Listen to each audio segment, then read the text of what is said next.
I was sitting in an oncologist's office when the doctor told me the word every man dreads, and the first thing I did was reach for my phone to call my son. He picked up on the third ring.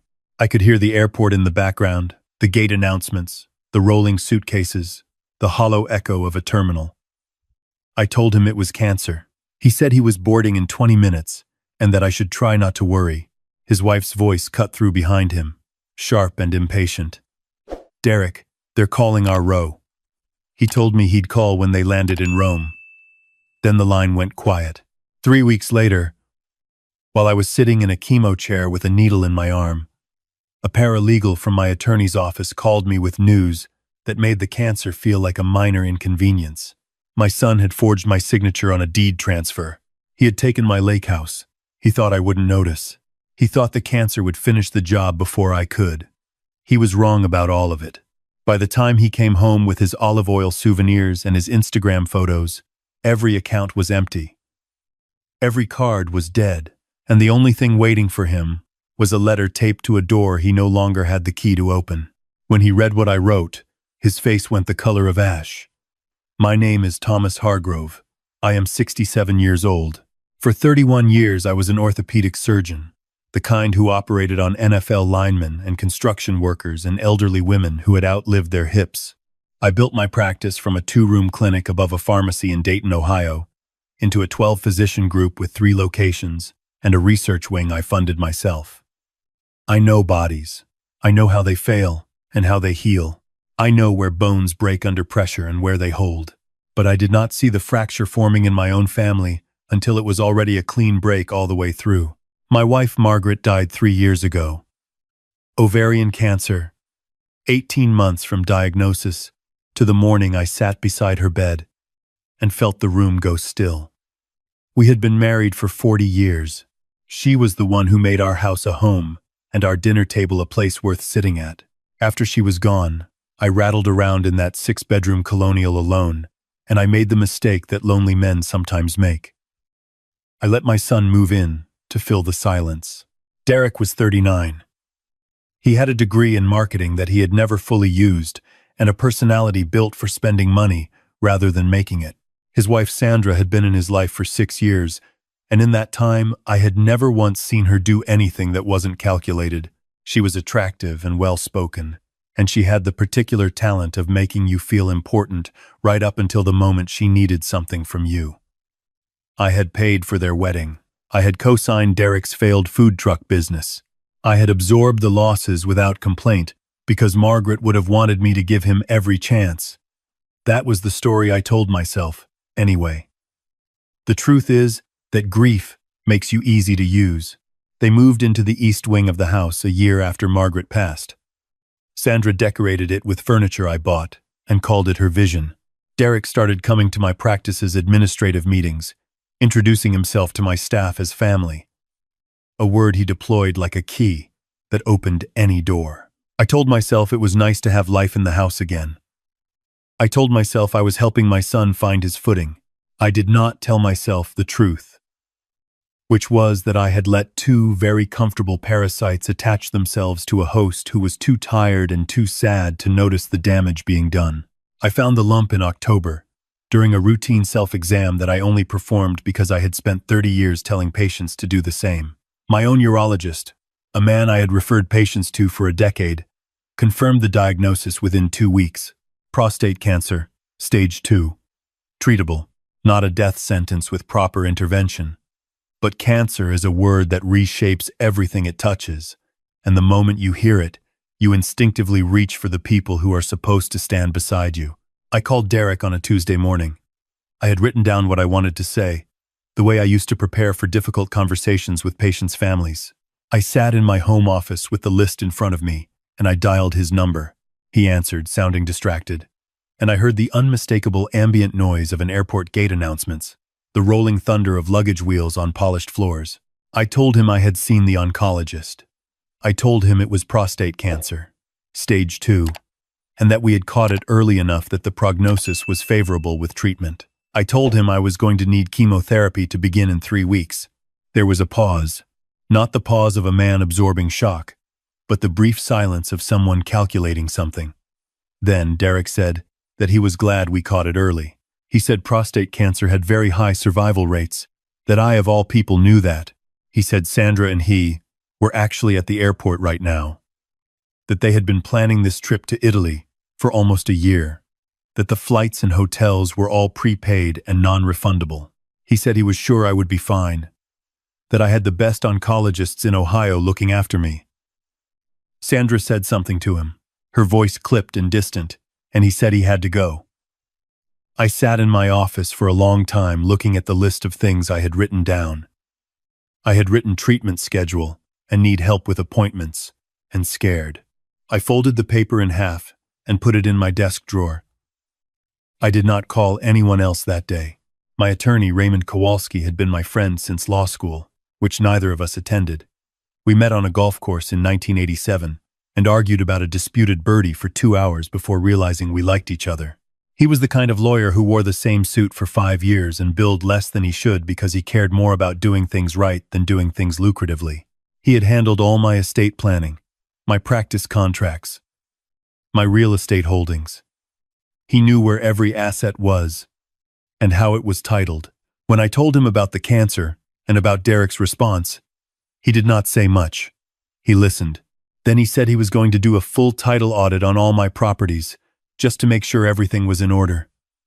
I told him that was probably unnecessary. He said probably wasn't good enough for him. He called me 11 days later, on a Thursday afternoon, while I was sitting in the infusion suite at the cancer center with a needle in my forearm and a bag of chemicals dripping into my bloodstream. I had a fleece blanket over my lap. The woman in the chair beside me was knitting something blue and enormous. The room was quiet in the way hospitals are quiet, not peaceful, just subdued, as if everyone has agreed to turn the volume down on everything except what matters. Raymond said he needed me to stay calm. I told him I was in chemotherapy. He said that was probably the best place to receive bad news. Then, the lake house, my property on Lake Erie, the place where Margaret and I had spent every summer for 22 years, where we had taught Derek to fish off the dock before he decided fishing was boring, had a new deed on file with the county recorder's office. The transfer had been recorded 6 weeks ago. The new owner's name was Sandra Hargrove. My wife had been dead for 3 years. Sandra was my daughter-in-law. She had no legal claim to anything of mine, but someone had signed my name to a quit-claim deed transferring the property into her name alone, and that someone had done it while I was under sedation for a biopsy procedure at St. Vincent's Medical Center in early September. Raymond had already pulled the hospital records. I was on the table when the document was notarized. I looked at the IV line going into my arm. The woman beside me was knitting something blue. The bag above me was slowly emptying into my blood. I asked Raymond how much the lake house was worth. He said the current market value was $840,000. I thanked him. I told him not to do anything yet. He said he understood. I hung up the phone and stared at the ceiling for what felt like a long time, though probably was not. Then I asked the nurse if I could get a cup of coffee. She brought me one in a small styrofoam cup with a handle that was too thin to hold comfortably. I drank it anyway. I had been sick before. I had been lonely. I had sat beside my wife while the cancer took her by degrees, and I had felt grief so physical it had a texture and a weight. But this was different. This was not loss. This was theft. And the thief had used my unconscious body as a tool. I went home that night and I made dinner for myself. Grilled salmon, roasted vegetables, the kind of thing Margaret would have approved of. And I sat at the kitchen table and I thought about the 11 days Derek and Sandra had been in Italy. I thought about the Instagram posts I had seen, because I still followed them out of a habit I had not yet broken. Sandra in a piazza, her head thrown back, laughing at something. Derek raising a glass of wine in front of some ancient fountain. The captions were breathless and joyful. Sandra had written, "Life is too short to wait for the right moment. This is the right moment." Derek had commented, "Couldn't agree more. No obligations, no pressure, just us." This was day 4 of their trip. Day 4 was the day I started chemotherapy. I finished my dinner. I washed my plate and my glass and set them in the drying rack. Then, I called Raymond back and told him to open the file. What followed over the next 8 days was conducted with the precision of surgery. Raymond did not rush. He did not alert anyone. He made phone calls and sent secure electronic transfers and prepared documents that had been quietly waiting in a file he had updated every year for 30 years, because Raymond was the kind of man who prepared for the worst as a professional courtesy to the future. I was the primary holder on every account that had my name attached. I moved the liquid assets, the brokerage accounts, the operating cash, the savings into a medical trust Raymond had drafted, a structure that was ironclad and invisible to anyone without the password and a court order. The joint account I had set up 3 years ago, so Derek could handle household expenses while I was in the OR. During long days, the account he had been draining, at a rate of roughly $4,000 a month. For expenditures, I had never questioned. I cleared of everything except enough to cover the outstanding utility bill. I left $1. I have always been precise about symbolism. Raymond contacted American Express and reported the supplementary cards compromised.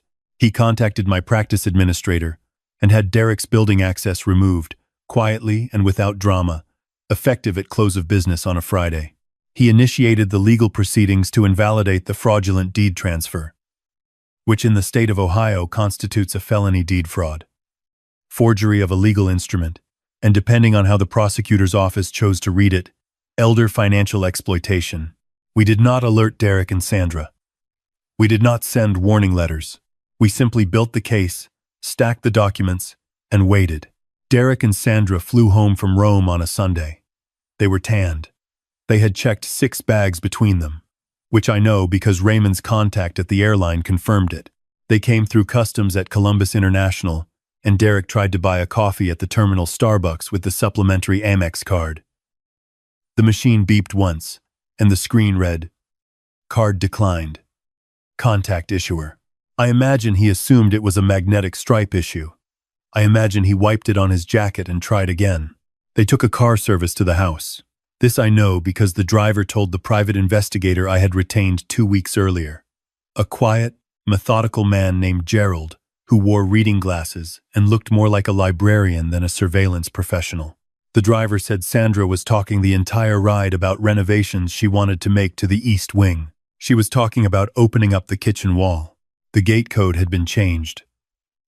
The front door lock had been replaced by a licensed locksmith, Raymond, had sent that Saturday morning. There was a single envelope taped to the door, sealed, with Derek's name on the front in my handwriting. Inside were 2 things: a business card for Raymond's law office, and a single page on my personal letterhead. I did not write a long letter. I am a physician. I know the value of concise language when the diagnosis is severe. I wrote, "The accounts are empty. The cards are canceled. The practice has been sold.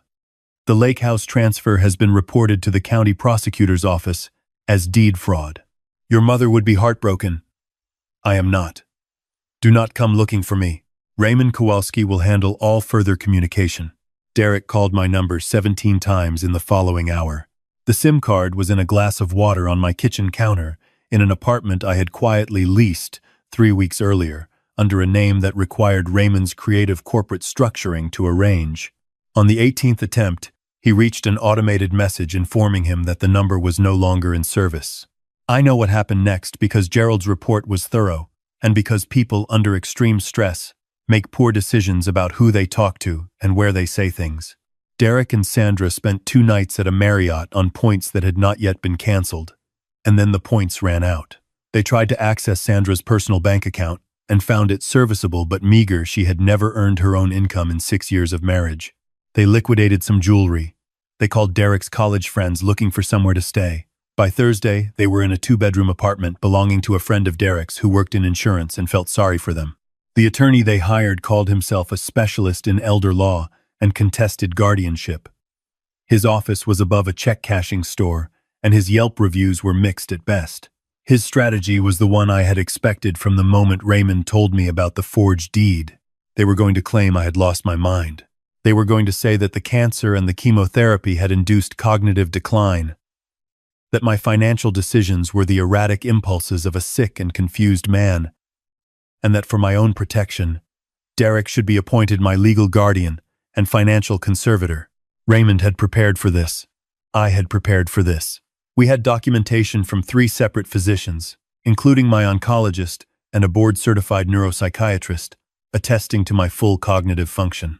We had my treatment compliance records, my surgical consultation notes, my practice's financial audit, showing systematic and rational decision-making in every business transaction over the preceding 18 months. We had the forged deed and a forensic document examiner's report confirming the signature was not mine. We had Sandra's notarized signature on the transfer document. We had bank records showing $48,000 transferred out of the household account over 11 months into an account in Sandra's name that I had never been told about. And we had Gerald's documentation. Photographs. A recorded phone call Sandra made to her sister 2 days after they returned, in which she said, "And I will not clean up the language. The stupid old man changed everything before we got back. I don't know how he found out. We needed more time." If the cancer had just done its job, the hearing was scheduled for a Wednesday morning in October, 1 year almost to the day from when I had first felt the physical thing in my body that turned out to be survivable. The courtroom was a standard civil courtroom, fluorescent lights, wooden benches, the American flag standing slightly crooked in the corner behind the bench. I sat in the back row and watched Derek and Sandra arrange themselves at the plaintiff's table with their attorney, who had dressed up for the occasion in a suit that fit him poorly in the shoulders. Derek had adopted the expression of a worried son. He wore a navy blazer, and his hands were folded on the table in front of him, in the posture of a man who has practiced looking reasonable. Sandra wore gray, which was a strategic choice. She was attempting to communicate grief on my behalf, in a color she had likely never worn in her adult life. She dabbed at her eyes when the judge looked her way. She was very good at this. I had watched her do it for 6 years. Their attorney opened with the narrative they had settled on. He spoke slowly, with artificial gravity, about a man of great accomplishment, laid low by illness, by the confusion of medications, by the isolation of grief. He used the word deterioration 4 times. He presented a letter from the psychiatrist they had paid for, a man whose license had been flagged by the Ohio Medical Board twice in the previous decade.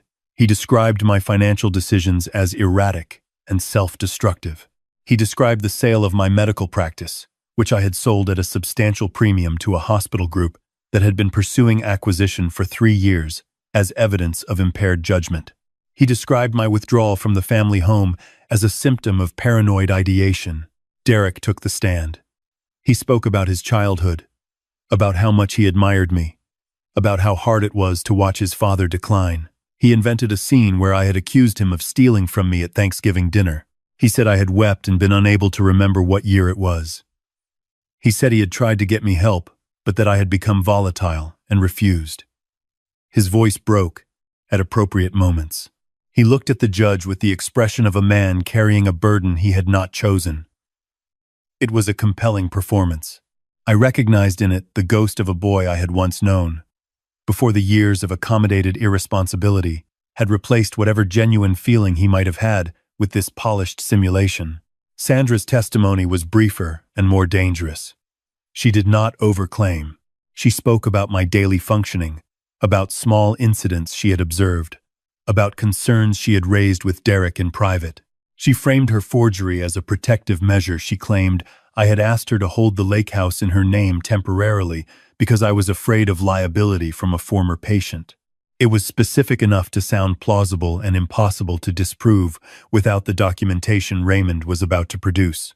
Their attorney asked the judge to grant the emergency conservatorship, pending a fuller psychological evaluation. He said they were only asking for this, out of love and concern. He said they wanted nothing for themselves. The judge leaned forward slightly. He looked at the documentation on his bench. He looked at Derek's composed, sorrowful face and Sandra's gray dress and the psychiatrist's letter with its official-looking letterhead. He picked up his pen. Pantre, A.T. Probably Verdi. On place. He picked up his pen. I stood up, My footsteps on the wooden floor were the only sound in the room for a moment. I walked down the center aisle, in a dark charcoal suit that I had bought after losing 14 pounds during treatment, and then put back on as my appetite returned and my body remembered who it belonged to. I was not frail. I was not confused. I moved the way I had moved in operating rooms for 31 years, with the specific, unhurried authority of a person who has decided what happens next. Derek's face went through several things very quickly. First confusion, then recognition. Then something I had not seen on my son's face since he was a child, caught in a lie, naked, unmanufactured fear. I addressed the judge. I apologized for the dramatic entrance and told him I felt it was necessary to provide the court with a more accurate picture of the man being described. I told him I had listened to the testimony and that I understood the concern about cognitive decline and that I wanted to offer some evidence on that point. I nodded to Raymond, who handed a flash drive to the court clerk. The recording that played through the courtroom speakers was clean and clear. Sandra's voice was unmistakable. She was talking to her sister on the phone, 2 days after returning from Italy. She said the old man had changed everything before they got back. She said they had needed more time. She said, and the courtroom went very quiet at this point. If the cancer had just done its job, we would have had control of everything before any of this became a problem. I watched Sandra's composure disassemble in real time. It did not collapse all at once. I was. Something defines. I watched Sandra's composure disassemble. It came apart in pieces, the stillness in her hands, then her mouth, then her eyes, each registering the end of something that could not be rebuilt. Raymond took the stand and walked the judge through the forensic document analysis. The deed transfer signature was not mine. The pressure points were wrong. The stroke pattern was inconsistent. And the specific habit I have of curving the lower loop of my G was absent from the forged version. The notarization had occurred during a 40-minute window while I was under sedation in a medical facility and could be proven so with hospital records. The account into which $48,000 of household funds had been transferred belonged to Sandra alone. The transfer history showed a pattern beginning 14 months prior, within 2 months of my cancer diagnosis, becoming a topic of discussion between Derek and Sandra. Discussion that Raymond had reconstructed through text message records, subpoenaed in preparation for this hearing. Derek tried to stand up and say something. His attorney put a hand on his arm. Derek shook it off. He said the recording was taken out of context. He said Sandra had been upset and venting, and that was not what she meant. His voice was no longer composed. It was the voice of a man who has realized that the door he was standing in front of is not a door at all. The judge did not raise his voice. Judges rarely do when the situation has made the volume unnecessary. He dismissed the petition with prejudice. He referred the fraudulent deed transfer to the county prosecutor's office and noted on the record that the evidence of financial exploitation of a vulnerable adult would be forwarded to the relevant state agency. He looked at Derek for a moment, with an expression that was not angry, just weary. The expression of a man who has seen this particular story too many times to be surprised by it. The 2 men from the prosecutor's office who came through the side door were not theatrical about it. They walked to the plaintiff's table and spoke quietly to Derek, and Derek's face, which had been red and defiant, went still. Sandra turned to their attorney, who was already gathering his papers with the focused efficiency of a man mentally calculating how quickly he could leave. Derek stood up when they asked him to, and the handcuffs were quiet. A small, mechanical sound in a large room. Sandra did not touch him. She did not reach for his hand or say his name. She picked up her purse, checked her phone, and walked out of the courtroom through the public exit. She filed for divorce within the week. There was no money left to fight over, which meant there was nothing left worth fighting for, which meant the marriage, as it had always been, was a financial arrangement that had reached its conclusion. I did not feel triumphant. That surprises people when I describe it now, but it is true. What I felt, standing in that courtroom, watching the machinery of consequence do its work, was something closer to exhaustion. Not the exhaustion of defeat, the exhaustion of having carried something very heavy for a very long time and finally being permitted to set it down. Derek's attorney negotiated a plea arrangement. Deed fraud in Ohio carries real penalties, and the financial exploitation enhancement made the calculus uncomfortable. He entered a guilty plea to a reduced charge and was sentenced to 2 years of supervised probation, restitution, and mandatory financial fraud counseling. He lost his real estate license, which he had obtained 2 years prior in an optimistic period I had partially funded. He and Sandra sold the apartment in Columbus within 6 months. The last I heard, through channels I no longer actively monitor, he was working in sales at a dealership in Akron. I do not keep a photograph of these outcomes. I am not proud of what it took to get here. I am not proud that my son is a man who would do this, but I also stopped spending energy managing other people's shame 3 years ago, and I am not planning to start again. The cancer responded to treatment. My oncologist used the word exceptional at my 9-month scan review, which coming from a physician means exactly what it sounds like. I finished the final round of chemotherapy in February and ran 2 miles on a treadmill the following morning, not to prove anything to anyone, except the version of myself that had been sitting in the infusion suite with a fleece blanket, wondering how many more chances he was going to get. I sold the Colonial. I sold everything in it except 3 boxes of books, a rocking chair that had been Margaret's mother's, and a photograph of the lake taken one August morning in 2004, when the water was the color of hammered silver, and Margaret was standing on the dock in her blue jacket, not looking at the camera, just looking at the horizon the way she used to, when she was genuinely content. I kept that photograph because it tells the truth about what the lake house was before it became an asset someone tried to steal. I donated a significant portion of the proceeds from the practice sale to the oncology department at St. Vincent's. I did not put my name on anything. The nurses and the infusion room staff and the soft-spoken social worker who had checked in on me during the worst weeks did not know, and that is how I wanted it. There is a kind of satisfaction and gratitude that has nothing to do with being seen. I live now in a small house on the coast of Maine, in a town whose name I will not publish because I have no interest in being found by anyone who hasn't already found me. The house is shingled gray and sits on a street that ends at a public beach. In the morning I can hear the Atlantic from my bedroom window, not the gentle rhythm that sounds peaceful in films, but the real ocean, heavy and cold and working hard, which I find honest and appropriate.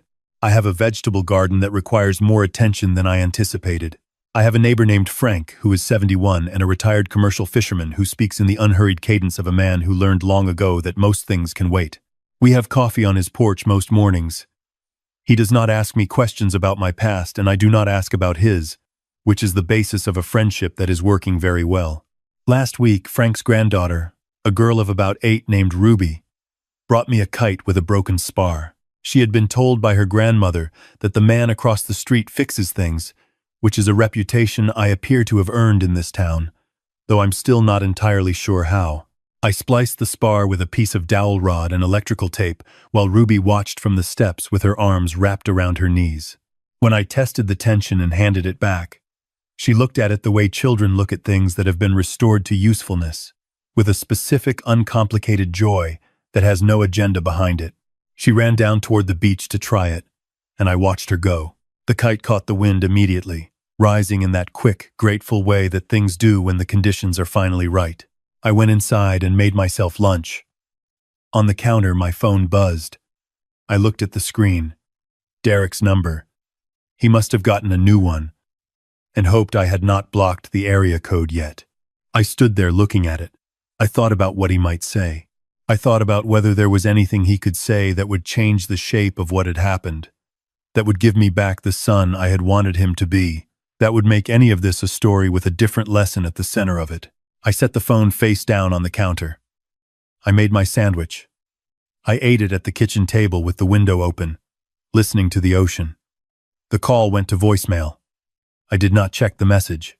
I have found, in the months since I came here, that most of what I thought I needed to hear, I do not actually need to hear.